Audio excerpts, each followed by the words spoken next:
Hi, and welcome to ECCB Connects. How can small businesses respond to and survive the COVID-19 pandemic? Is change the best way for business owners to react to challenges? We answer these questions and more in this episode of ECCB Connects.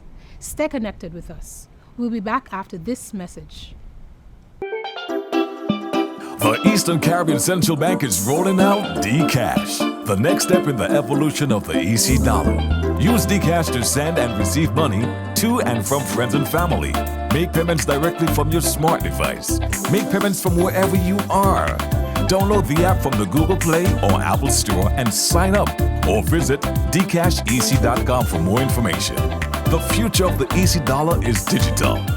Let's make history together. Thanks for staying connected. Business owners across the world have had to grapple with the impact of the COVID-19 pandemic. What strategies can business owners use to thrive and remain viable amidst these challenges? We share with you excerpts from the Financial Information Month Virtual Business Symposium held under the theme, Minding Your Business, How Small Businesses Can Stay Afloat in Tough Times.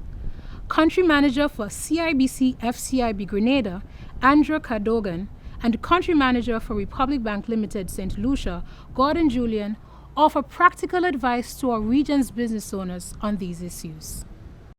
First, let me put a thought in your head as we discuss adaptation and innovation. And that thought is this: we focus too much on change and not enough on adapting. Now, we're all familiar with the notion of change or die, and also the only thing constant is change. Hence our first and sometimes knee-jerk reaction to challenges or crises, as we have faced recently, is to change. However, I've seen where change presents challenges a bit beyond the capacity of SMEs and too far outside of their comfort zone. In my opinion, this is because change is to become something totally different, while adapt is to make suitable or to fit. And this is how SMEs can mitigate the financial impact of COVID-19. I'll share 5 ways you can adapt and 5 ways you can innovate as part of your adaptation.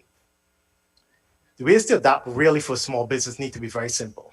First and foremost, you need to answer customers what they want and what they need. Makes no sense putting something in place that is not suitable for your customers. Remember, you're adapting, you're not changing. Invest in learning. Ongoing knowledge about your chosen industry and market helps you to be able to evolve during the process. Invest in training new skills for your employees. These employees will be important to you moving forward with any adaptation or innovation that you put in place. Empower persons. Now, most of us know employees are different nowadays. You have to treat to changes in cultures, different personalities, a lot of things that come along with the millennial segment, for instance. So we have to make sure that we empower persons and recognize that employees are different. That's one way that we have to adapt. We can't paint each employee with the same brush. And fifth, make mistakes and learn from them. So as you go along as a small business person, you will make mistakes. It's not time to throw in the towel. It's time for you to learn from the mistakes and try to adapt as you go along. 5 things I'll tell you to do in the innovation part of your adapting. Firstly, you need to adopt a digital strategy.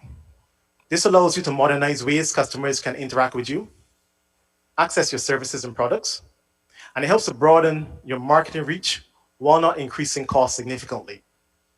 Secondly, automation. A way to simplify areas of a business by seeking to remove tasks performed by employees. Automate areas in your marketing and customer service, your greetings, your customer recognition, milestones if that's part of your business. Basically, look for repetitive processes that you do as a business owner and find ways to automate them. Thirdly, copy best in class. Don't try to reinvent the wheel. Learn from your competitors. Copy what works and try to do it just as good or even better. As a colleague mentioned earlier, outsourcing. This frees you up as a business owner to concentrate on key areas that might not be getting attention because of other hands-on needs. SMEs struggle sometimes to find resources they need to grow, and outsourcing is one way of encouraging outside experts to handle areas successfully. And fifth, partnerships. Not everyone is creative, but innovation requires thinking on a creative level. So why not find the right partner to work with? SME growth plateaus regularly because of lack of new ideas, and this is often due to the fact that entrepreneurs want to come up with all the ideas on their own. However, given the rapid pace at which markets and customer demands are evolving, it's important to constantly be aligned with creative experts. So, colleagues, those listening, those participating in the forum, don't change, adapt, and innovate. The pandemic has affected small businesses in a significant way. The small businesses, they represent the vulnerable sectors of our economy. And due to the closures and shutdowns and curfew, we have seen what is done to the small business sector. Small businesses that have been able to respond quickly by adapting and innovating have been the ones that were able to survive. As the business environment has changed, and we have the view that the change that has occurred, we have no idea when it's going to end. And in fact, we believe that the change is probably going to be long lasting. We don't expect that we ever going to get back to the way things were. So the quickest response that businesses have done really is to adapt to the change. And that's an immediate response to the pandemic. And it's really taking what you have and tailoring it to suit the new environment. So we've had shutdowns and lockdowns, physical distancing and curfews and so forth. And businesses, they've done things like, online appointment systems. In the banks, we've moved from an in-branch banking to really promoting online banking. We've had, schools moving from in-class arrangements to online classes, and we all know of the shortcomings of that type of arrangement. Even gyms, for example, gyms have responded by facilitating, say, classes and gym sessions via Zoom, even WhatsApp video calls they've done. So that is really adapting to the changes or the changes or the impact of the pandemic. So these are all examples of moving from brick and mortar to what I call click and mortar. Innovation is a little bit more permanent, a little bit more long-lasting, and adaptation is perhaps not going to be sufficient for the long-term survival of small businesses. So what one needs to consider is how are we going to innovate to be able to survive not only during the pandemic, but way past the pandemic. It's really taking a hard look at some of the processes, some of the methods that are being utilized, and coming up with new ideas, new processes. Andrew spoke about automation. So these are some of the things that need to be given careful consideration. We often hear of the fact that necessity is the mother of invention. And we are all born innovators. So let us use this pandemic and the circumstances that we're faced with right now to not only adapt to the changes, but find innovative ways of doing things. Small businesses should not play dead, because we want to make sure that we do all the things we need to do and make all the fundamental changes to be able to survive not only the pandemic, but all the different issues or the myriad of issues that small business face with, because our destiny lies in our survival. Thank you, gents, for your input in terms of small is beautiful, Julien. and equally the importance to adapt and innovate. So I have two questions to pose. The first, and I'll just allow the response, and then I pose a second. I own a restaurant, and the pandemic has affected my business significantly. What advice do you have for me going forward?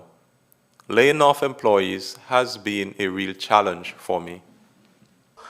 One of the things I was mentioning about is really getting to also, invest some time in your employees. If those employees can add value, that can help you to innovate. Sometimes employees have creative ideas. Those employees can become runners for the business. They can deliver stuff. They might be interested in starting their own delivery aspect of your business, to be able to help you to continue to operate and still get your product to different households, different businesses. So don't. Sometimes our knee-jerk reaction, as I mentioned, maybe to cut numbers, but we might want to change how we are actually using those numbers. What is it that these employees can do or add value to your business? They may have ideas, and also, sometimes we might just need to manage the process over time, not necessarily make a definitive have a definitive solution in terms of this is the reduced set of numbers. I'll tell you why.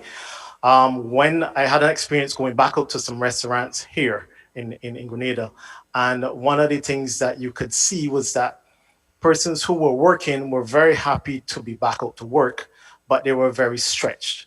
And because they were stretched, even though you can get a genuine sense of their willingness to provide a great service, there weren't enough staff. So sometimes you might be thinking that, yes, we have to have those numbers reduced and continue to keep the numbers or benefit from the cut, but we might want to evaluate as we go along. I think the pandemic for restaurant owners is one where up and down, you have to be constantly looking at what the market is asking for. You really can't sit back and say, well, I'm a restaurant, I offer in-service, I offer this meal, I offer this over the years, people like this. You have to evaluate and really try and figure out what is it that I can do different? What is it that the customers are asking for? What is it, how I can use my existing staff? So my suggestion to you, really take a step back. Don't change what you were doing in terms of maybe even your numbers or the period at which you stay closed or reopen. Evaluate it at every step along the way. You're going to have to constantly evaluate the restaurant business in order to be remain in business and also to be able to please your customers. So that's my suggestion. The pandemic has been really, really hard on the restaurant business. I mean, here in St. Lucia, for example, you may have a lockdown or curfew being announced literally overnight. The restaurants would have had their stock ahead of time. They would have prepped the meals and so forth. And then literally overnight, you've been told that, listen, you are going to have a lockdown. So there were significant losses that the small businesses would have had to absorb. I think really and truly the solution or some of the solutions that can be implemented lies in the ease of ordering, online ordering systems, so streamlining that and delivery. Obviously, dining services would be discontinued in many cases, but people are at work. People need to eat at their homes or at work. So if you can streamline that delivery aspect of the operation, as well as streamline the ordering aspect of the operation, I think that's probably a good starting point. And find efficiencies in terms of the ordering of your inventory and that type of thing, and make them maximize use. I mean, obviously, you may not be able to keep all your staff; you'd have to rotate them, but you have to really think deep, long and hard in terms of the kind of clientele that you have and how you can reorganize your business to be able to survive, notwithstanding the challenges that you face. Do you see any possibilities for the region to take a giant leap ahead, given the opportunities presented by the digital way of operating? In the region, we've had a dependency on things like bananas and sugarcane and financial services and the tourism industry. And for one reason or the other, there has always been issues that has impacted on our growth and our development, and we've always been reliant on on the export market, preferential treatment, whatever the case may be. I think that the era of digital technology really sort of evens the playing field, and it gives us an excellent opportunity to be able to compete on a global scale without so much of that impediment and those restrictions that otherwise may have existed in the other traditional type of industries that we've pursued in the past. So I think that we have perhaps the best opportunity as a region to be able to punch above our weight. We have bright talent. A number of our residents, our citizens have gone to top schools across, globally. And I think that we need to continue to promote that and encourage development of digital technology, apps and music and the arts, and anything that would leverage the technology, because we have a great infrastructure, and it's really for us as a people to have the confidence and to continue to push ahead and give us that level of growth that we're looking for. I'm going to use a specific example. Admiration for the move and the direction the indigenous banks are taking and the lead role they're taking in this region.